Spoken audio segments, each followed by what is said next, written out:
Hi guys. Okay, so in this theme, we're talking about psychological research. And so it's important for you to get a grasp of some important terms that you might have to apply in the future. And I got to tell you right now, the AP is very serious about psychological research. Okay, look at this slide carefully. Does it look familiar? Like eighth grade science class where you learn the scientific method. Remember that? Okay, so we're going to apply the scientific method to an experiment that you have to know called the Ash experiment. And the Ash experiment is about social conformity. You know, when your parents say that you hang out with bad people, you might do bad things? Well, your parents, I hate to tell you, are correct. Statistics show that if you hang around peers that might perform certain behaviors, you might conform to them. Well, Ash actually proved this to be true in his very famous Ash experiment that was performed in the 1950s. And here's the cool part. It could still be done today and it yields the same results. So that makes that experiment both reliable and valid. So let's look at the scientific method. You make an observation. So in red, I wrote, I see people conforming to each other all the time. Hairstyles, fashion, even the way you guys talk. Like when you guys use slang terms, right? What I mean by slang terms like teen vernacular, right? Isn't that something that you conform to? So here's an observation. I see conforming happening all the time. Then you ask a question. Why do people conform?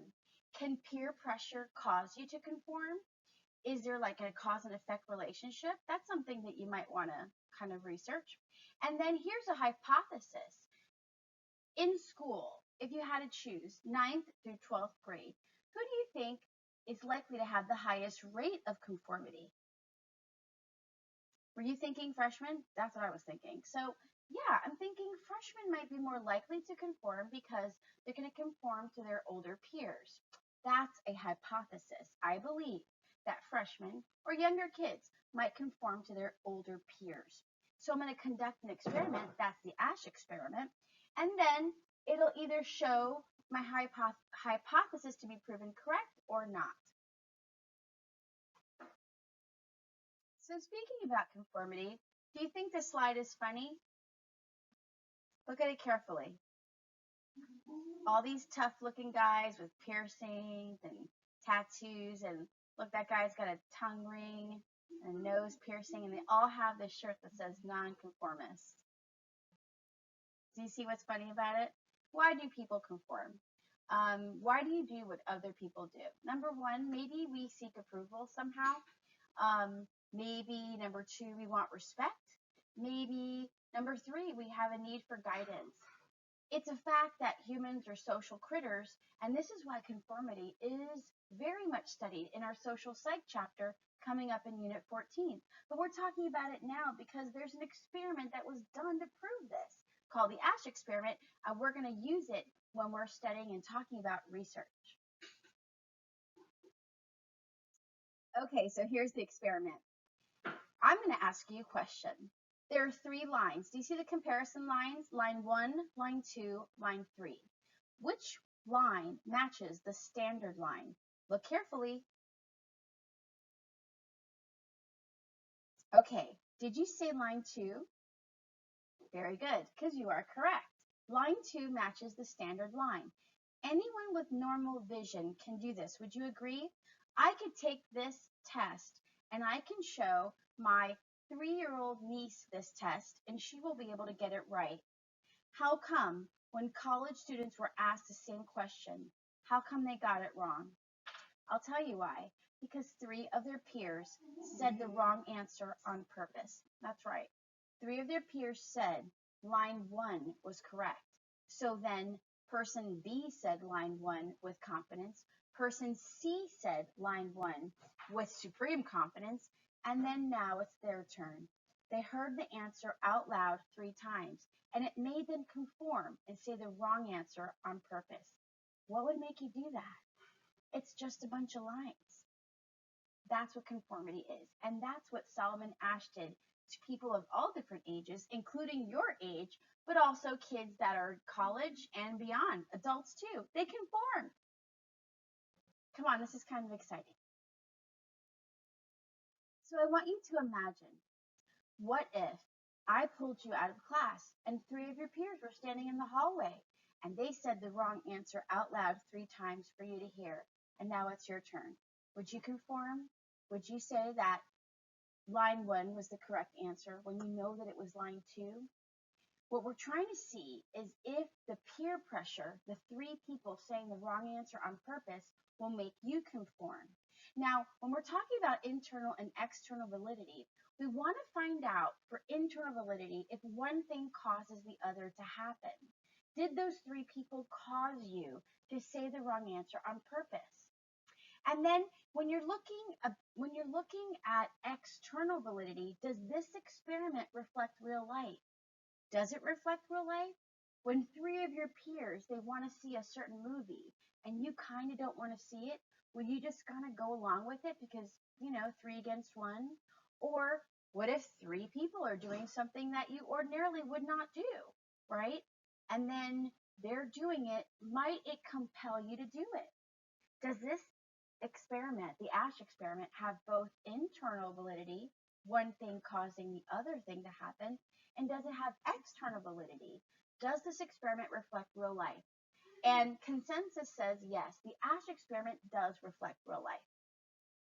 Now, can this be replicated? Yes, it's been replicated. It's been done since the 50s, and people still conform. You guys think that, because you guys are young and you're smart and you critically think that conformity can't happen to you. It absolutely does. It happens to everybody. And the test has been done and replicated over and over again, and it yields the same results, just making it a good test. Now, the word down there on the very bottom, right, operational definitions, says that when you are performing a test, that you have to make sure that you define conformity. For example, if we show 15 line cards and we say, okay, we're going to say conforming is when they conform out of 15, 10 times out of 15. We have to define what conformity is. What if they just conform once out of 15? Would you say that's conforming? Some people would say no. Maybe they misread it. Maybe they weren't thinking on their feet. Maybe, you can get one wrong out of 15. But if you conform 10 times out of 15, you either are conforming or you got a serious vision problem. Am I right? We have to define what is conforming, and that's what operational definitions is. You have to define what it is that you're looking for. You got it? Okay. Little Raquel, she's an actress, and she's going to pretend to get abducted on the streets of New York.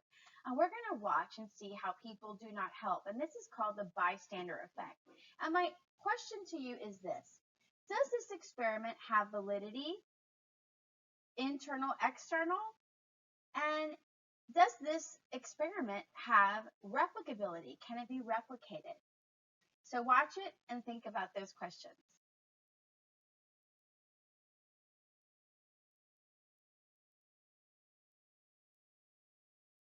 Okay, so let's talk about a really controversial topic that might be near and dear to your heart.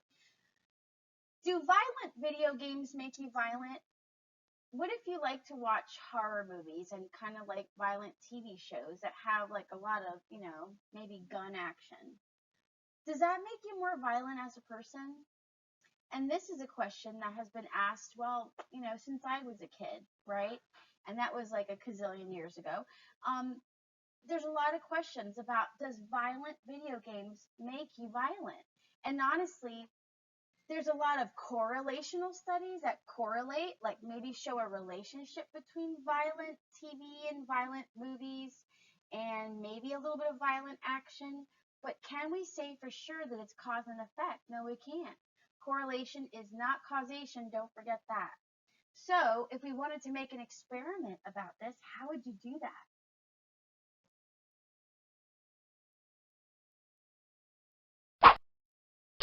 Let's talk about conducting an experiment. These are probably the most important terms you have to know when you're conducting an experiment to show cause and effect. Now, if you want to show cause and effect, you have to have, right, an experimental group and a control group that you use as a comparison. You have to have an independent variable and a dependent variable. And you have to figure out what those are.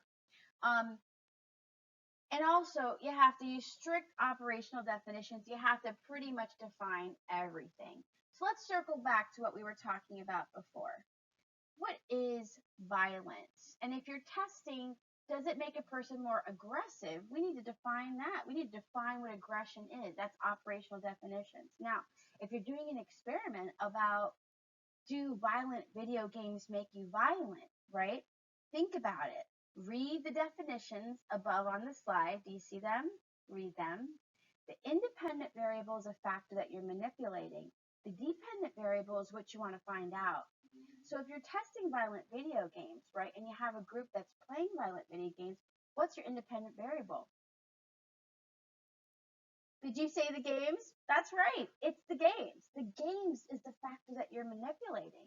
And then you're going to compare that experimental group that's exposed to the independent variable to the control group who is not playing violent video games. And then you're going to test their behavior. The behavior, the outcome, the aggression is the dependent variable, what you're trying to find out. So go over the IVDB, right? Read these definitions, and I have a great game for you on Kahoot to practice. Got it? Okay. Okay, are you still not clear on operational definitions? Are you having trouble with that? Okay. So let's talk about operational definitions because I have something funny to show you. Yeah, this guy's from the office, right? Okay, when you're using proper operational definitions, it means you have to define stuff. So often, when I talk to my students and I'll say, hey, are you guys dating? They'll say, no, we're just talking. Or I'll ask them, are you guys dating? Like talking about somebody else? And they'll answer me, no, we're just talking. What does just talking mean? Like that's weird to me. Everybody talks. I'm talking to you right now. I talk to my neighbors. Doesn't mean that we're dating the neighbors, right? So what does talking mean? Operationally define that. Does it mean that while you're talking with one person, is it okay to talk to another? What if you're talking with someone and somebody else asks you to go to the movies and you go with them?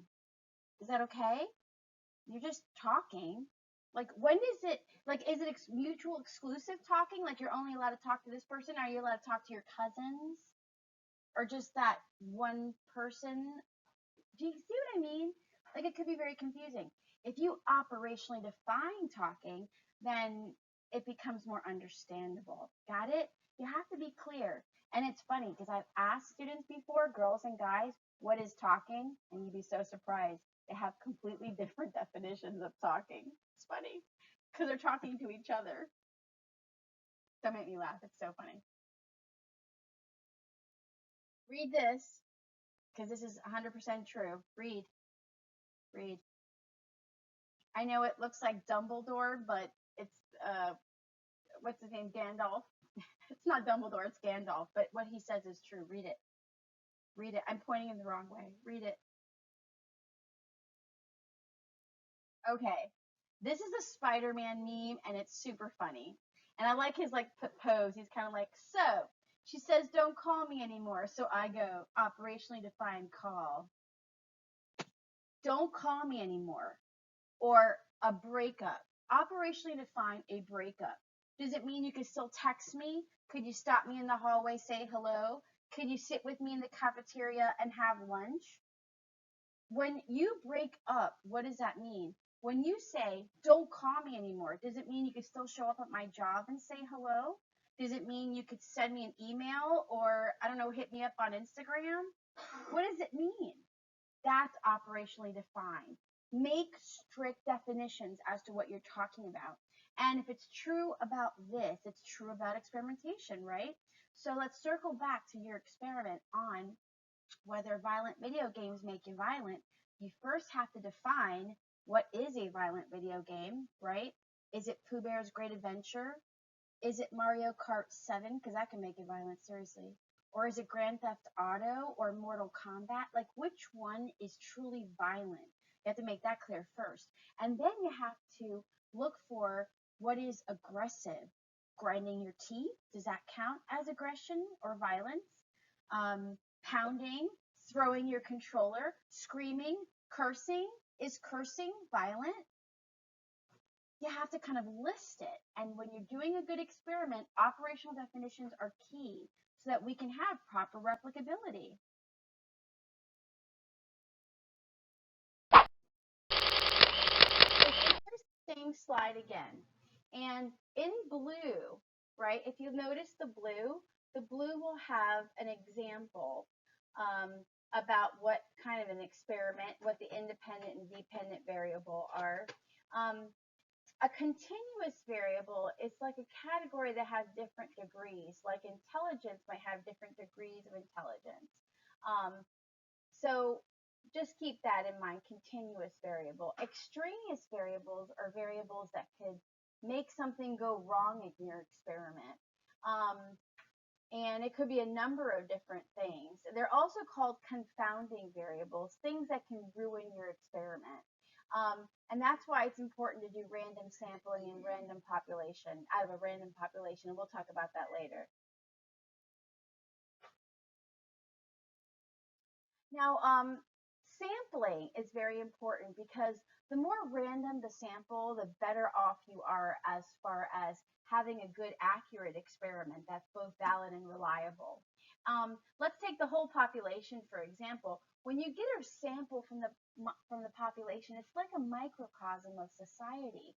And you don't have to test the entire society to find out that this behavior or this could be true for people because you're testing a sample of the society.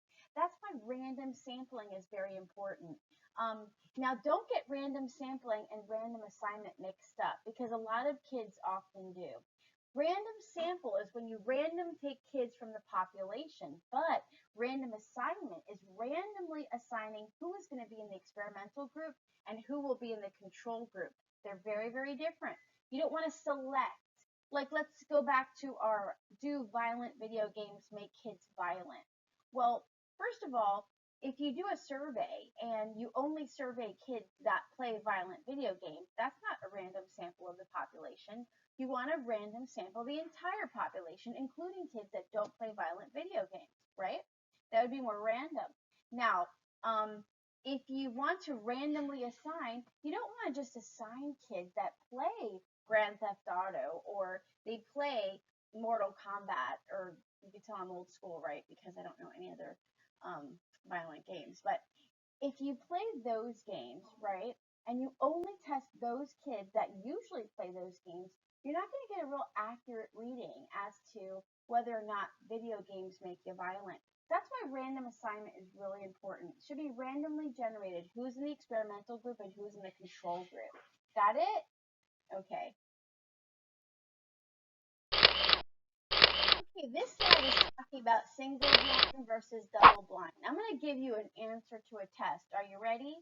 If you have to choose which is the best kind of experiment to do, which one is the winner, which one is the prom queen, prom king of the group, the answer is double blind, where neither the subject nor the experimenter knows who's in the control group and who's in the experimental group. This is where a third party is required. And so if you look at the pictures next to me, double blind is the best because if the experimenter knows who's in the experimental group or the control group, they're very likely to be biased, right? So let's pretend we're going back to that video game violence experiment that we pretend like we did, right? If I know that this kid has played a lot of violent video games and now I have to judge his behavior, might I not be a little bit more, I don't know, biased? I might look at all his little behaviors and I might say, this kid's being violent or this kid's being aggressive when maybe he's not. So it makes the experimenter unbiased and objective. That's why double blind is the best. You know why you do single blind? When you can't do double blind. That's how good it is. Okay, there's different kinds of research methods. And in your textbook, as you read chapter 2 and as you go over chapter 1, they give you examples of different kinds of research methods. Some you guys know very well. The first one is observation. So I'm going to circle observation right now. Observations are exactly what it sounds like. You are observing, right? You're observing and you might be writing down data of what you're observing. There's naturalistic observation. Just watch. You don't mess with anybody. You don't interject. You don't do anything. You're just watching. So if I want to watch how close teens stand next to each other in the cafeteria during lunchtime, I can watch that and I don't have to at all integrate with the students. I don't have to do anything. I could just watch and I can measure by feet. I can say, okay, I can count how many tiles on the floor, and I can approximately say, well, the average kid in the cafeteria, when they're talking to each other one on one, they'll stand about 3 to 4 feet apart. If I want to study proximity in teenage students in high school, I just did it, right? Naturalistic observation. But I can do a participant observation, which is right here. So I just talked about naturalistic here, and now we're going to look at participant. And look, I can't even draw a circle. Participant observation is, what if I'm watching kids in the cafeteria at lunch, and I have a stranger just sit at your table and just look at you? What would you do? Right? That's an experiment. And that's a participant experiment where I'm still conducting an observation, but this time I am messing with you. I'm doing something weird. I'm putting a stranger and I'm sitting them at your table and they're just going to stare at you. What are you going to do? Right? Sounds funny? It's been done. And that's the study of social norms, right? So that's B, participant observation. Then again, I can set up a lab, right? And I can do all kinds of like a lab setting, set it up, and I could put you in a situation and see how you're going to react. And we're going to study a few of those in the course of our study together in psychology. The second one is interviews and case histories. Interview and case histories. You've done this before. How many times have you seen an interview on YouTube, right? 1,000 times. So you can conduct an interview. A case study is where one person is being studied, and when we do a biological basis of behavior in Unit 3, we're going to study a guy named Phineas Gage that like a rod went through his head and he survived. And we're going to study how he behaved afterwards. That's a case study. What do you learn from a case study? A lot. We learn what could happen to you if your frontal lobe gets blown out. Like in the case of Phineas Gage. He started cursing, he was rude, he was kind of cruel. He used to be a nice, responsible guy, then he turned into kind of like a mean guy. That was because of the frontal lobe injury. We can learn a lot, and then we can assume from that case study that if someone else has a frontal lobe injury, like in a car accident, right? Boom, they hit their frontal lobe, what could happen? They can act immature, they might start cursing, they might not be able to critically think or plan ahead. We learned that through Phineas Gage. It's just one person. A case study is just one person that they study maybe over a long period of time. That's case study right here underneath interviews and case histories. Now, I know you've done 1,000 questionnaires, right? Surveys. That is something you know. And those are the different kinds of research methods.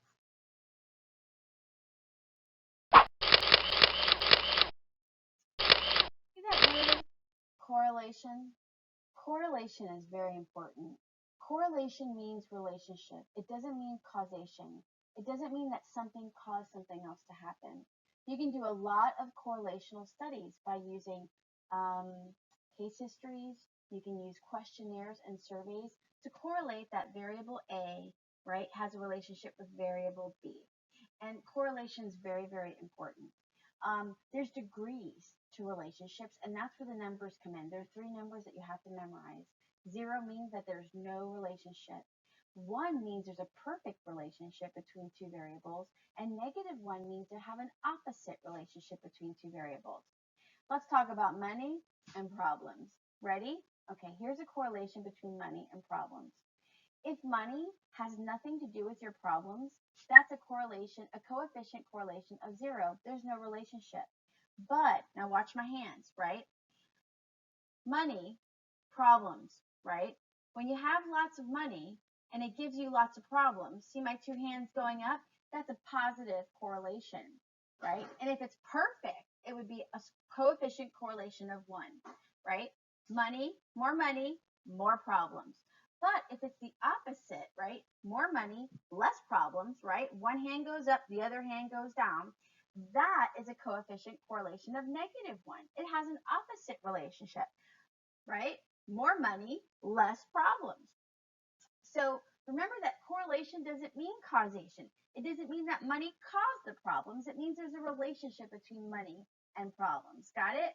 And you have to memorize those three terms as far as those numbers: 1, 0, and -1. Now, I'm going to throw something at you. Anything above a 0.5 is a pretty strong relationship. Do you know, I think I read recently, there's like a 0.65 coefficient correlation between your parents' intelligence and your own. That's pretty high. That means if your parents are very intelligent, that you're likely to be intelligent. Anything above a 0.5 is pretty high, a pretty strong relationship. But is it a guarantee, right? If your parents are very, very smart, is it guaranteed that you're going to be very, very smart? No, there's no guarantee. It's not a perfect correlation of 1. It's a 0.65, which is still pretty high. Got it? Okay. Okay, so if it's a correlation, it doesn't mean causation, and it's really important that we remember that. What's an illusory correlation? Look at that word, illusory, real quick. I'm going to circle that word, illusory. Doesn't it remind you of another word? Are you thinking illusion? That's it. These are two variables that have formed a relationship that really there is no relationship that exists. Think of a lucky pencil. Think of any superstition where you correlate a lucky bracelet with good performance on the soccer field. How does that lucky bracelet actually help you perform on a soccer field? Like, it has nothing to do with each other, but somehow it's been related, it's been correlated. There's a relationship between the lucky bracelet and performance on the soccer field. That's an illusory correlation. It comes from the placebo effect. Maybe when you wear the bracelet while you're playing soccer, you feel like, well, I've got my lucky bracelet. I'm going to do really, really well. I'm going to play like never before. It's going to be my best performance yet, and therefore you fulfill the prophecy of good performance. If the bracelet is missing and you say, oh, I don't have my bracelet, and then your performance fails, it's a result of you feeling like you don't have that edge because the bracelet isn't with you. Got it? That's the placebo effect. And that's an illusory correlation. Think of illusion, because it doesn't exist. It only exists in your head. Okay, and that other word right there called regression towards the mean, right there. Regression towards the mean is like when there's an extreme happening in life, like have you guys ever heard of the Sports Illustrated curse? It was a curse that when someone got on the cover of Sports Illustrated, like a basketball star or whoever, all of a sudden their performance would plummet right afterwards. Is it a curse, or is it regression towards the mean? Maybe the performance is going back to normal. Had a really, really good season, and then now it's going back to normal. Okay? That's regression towards the mean. Hey girl, sorry I said causation when I meant correlation. This is just a reminder that correlation is not causation. Okay, so I want you guys to look out for the Kahoot attachment that I'll put in the modules that will help you practice IDDV. It's important that you really get a good handle on independent and dependent variables before you kind of move on to the chapter. So make sure you do that.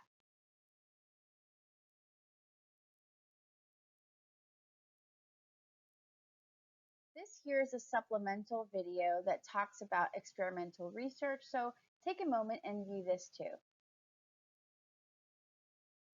Here's a quick video that also goes over correlational research, so make sure you view this. What's the purpose of psychological research? This video tells you more. If you want more practice, here's the Kahoot link that will help you practice these terms. Okay, so another great thing about psychological research is it helps you think a little bit more clearly.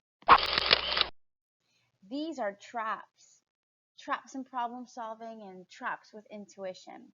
The first one's hindsight bias. If you look at it, it used to be called, if you read the definition, it used to be called I knew it all along phenomenon. It feels like you knew it all along when you didn't. It's just hindsight bias. It's like that Taylor Swift song. How does it go? I knew you were trouble. You know you're singing it, right? When you walked in, did you really? Did you really know that he was trouble when he walked in? No. You first went out with him, or you talked with him, or you dated him, whatever your definition is of that, operationally defined talk. And when she had that experience with him, she realized he was trouble. Then she goes back and she thinks, you know what? I knew it all along. Right when he walked in, I knew he was trouble. No, you didn't. That's hindsight bias. So when you feel that way, just know it's very common. Most humans do this. It feels like you know the outcome after it happens when you don't. You know what also happens in psych class when you guys get your tests back and you look at the answers and you're like, I knew this. How did I get this wrong? I knew this all along. No, you didn't. It's hindsight bias. The next one's confirmation bias, when you seek out information that confirms your belief system. So confirmation bias is like when you look for data that backs you up instead of looking and examining at data that might be contradictory to your thoughts. Happens a lot in politics. And then the last one is false consensus. I usually do this in class where I ask people, raise your hand if you're a vegetarian. And a couple of people will raise their hand, maybe like one or two. And sometimes when I ask the vegetarians, I say, did you think that there were so few people out there? Did you think there were more vegetarians out there than you actually notice? Because only one or two people will raise their hand. And sometimes they're surprised. They think more people actually are vegetarian than literally there are. And honestly, over the years, when I ask that question, like maybe one person, maybe two, at the most three, will raise their hand in a classroom of 35 kids.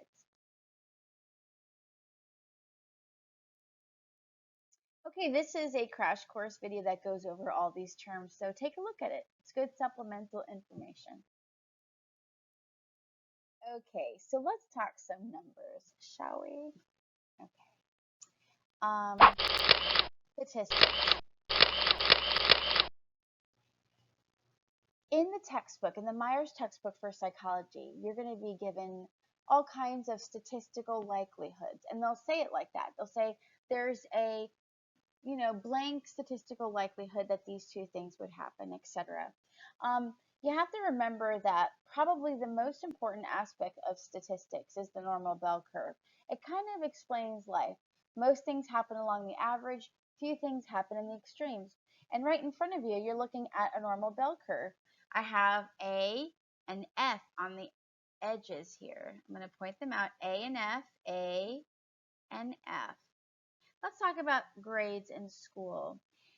Most people should be along the average right here, right? Most people should be getting average grades because of the mainstream population. We're going to be judging them as average. They should be average. Few people getting A's, few people getting F's. The fact is that more people get B's and A's in AP, especially AP and honors classes, than would be C's, D's, and F's. But the normal bell curve shows us that most things fall along the average. We could talk about IQs. Look down here. Most people's IQ is along the range of average, but few people, right, are the extremes. I know I'm covering up the other end, but it's over here, right? Over here somewhere are the extremes in IQ, where you have very gifted people, and then you have people who might be disabled on the other end. And then in the middle, you have the mainstream population. You guys, we could do this all day. Normal bell curve talks about life. Let's talk about singing ability. Most people can hum a tune, right? I'll do it in, let's do blue. Most people can hum a tune. They're around here. You put the radio on and most people could, sing along in an average kind of way. Few people are like the Ariana Grandes of the world who could sing like 8-octave ranges. And then few people are like totally tone deaf and they can't sing at all and they're just like absolutely atrocious, right? Most people are along the average. We could talk about this all day. I mean, almost all things like talent, right? Like ability, it goes along average, and then few things are the extreme. So are you understanding normal bell curve? Really talks about life. Now, we already kind of covered these terms, but just to reiterate, internal validity is talking about the extent to which an experiment permits statements about cause and effect. Does one thing cause the other to happen? That's internal validity. External says, is this happening in real life? And remember, replication is, can we do this experiment again, get the same result? It makes a good experiment. And that would be replication. So just a little bit of a review there. And it's important to look at, like when you describe data, there might be some charts that you're expected to look at. And just be careful with little tricks. Sometimes descriptions of data might be not very fair. So always kind of look out for that. And that's one of the positives about understanding research is when you're out there and you're reading articles online about data, about any kind of scientific data, it's good to be a good consumer of this information. Okay, the three words you have to know in statistics is mean, mode, and median. And in red, I gave you a quick, kind of like a buzzword that helps you remember them. Mean means average. Median, think of a median like in a street, right? What's the median? The median is the one right in the middle.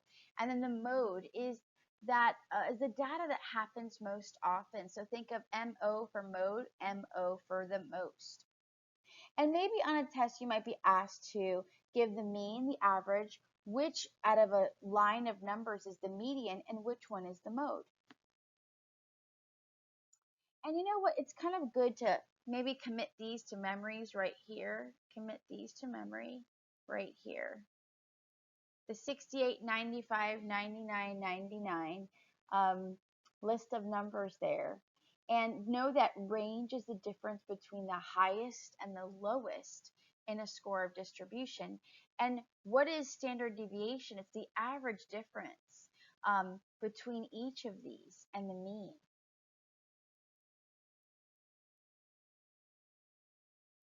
And you know what's it's important to remember that what does standard deviation do for us? It's just a measure of dispersion. Like it's a measure of the data, the analysis. I want to show you two charts right above my head is a low standard deviation, that little thin one, and a high standard deviation, the larger one. And think of this. When I give tests in AP and I get back the scores, my scores they have a high standard deviation. It's a fat curve. It means that there's a wider spread of grades from the mean and the average. So sometimes I get really, really low scores. Like I can get scores as low as 35%, 40%. Then I can get really high scores like 98. Very few people score 100% on these tests. I don't make them. They're test like generators that make them. And then most people kind of score along here, but it's widely dispersed. And you might ask yourself, well, why is that? Well, because I have a widely dispersed population in my class. There is no prerequisite. I have kids who have never even taken an honors class before. This is their first experience taking a college level class. Then I have kids who are like professionals at AP and they have like 6 APs, under their belt. And this is something that they're kind of used to. So they're going to be ones that might be scoring higher. I have a range of different reading abilities too. Your ability to read has a lot to do with how well you do on the test. If you could read and fast and comprehend, you tend to score well. And if you don't, you might not score as well. That's why my range is so, widely distributed because I have such an array of students in the class. When you have a low standard deviation, that means everyone's scoring about the same. And that just doesn't happen in my class with the tests that I give that are test generator based.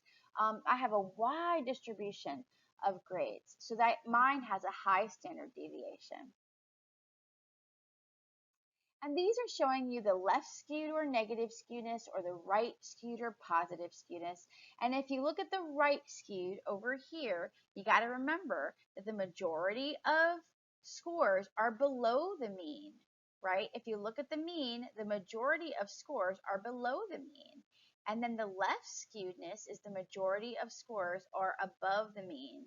Where is the mean? Right here, right? So the majority of scores are above the mean. That's positive and negative skewness, or left and right skewed. A null hypothesis, I want you to look at this little chart right here to kind of go over that. But a null hypothesis says that, and this is kind of like using their example, the null hypothesis is saying that it's insignificant. The data is insignificant. There's no relationship between those two variables. You know what's really important about research is the ethics behind research. And unfortunately, in psychology, we're going to be looking at a lot of tests and a lot of research that has been conducted that are kind of against ethics. They were before ethical guidelines were very strictly put in place. Some of these tests took place in the 60s, the late 50s, the 60s, the 70s, where they did not have those strict American Psychological Association guidelines that they do today. So a lot of those things, we can't ever do them again. They will never be allowed again, but we can still study them and learn a lot from them. Let's talk about ethics real quick. You cannot force someone into a research study. That's called voluntary participation. They must be volunteers. You have to tell them what's going on. That's informed consent. No harm can come to the individual. And then there's the PAC: privacy, anonymity, confidentiality. Shouldn't be talking about people's name or social security numbers. You want to keep everything confidential. Also, on a professional basis, you should not be plagiarizing or claiming that information is yours when actually it's not. And also, it's really important, let's say you do lie a little bit to your subject, and you're going to see some social experiments where they did a little bit of lying. If that happens, it's your obligation as a scientist to debrief them afterwards and tell them the true nature of what the research study was about. And that way they are fully informed after the fact. Got it? Okay.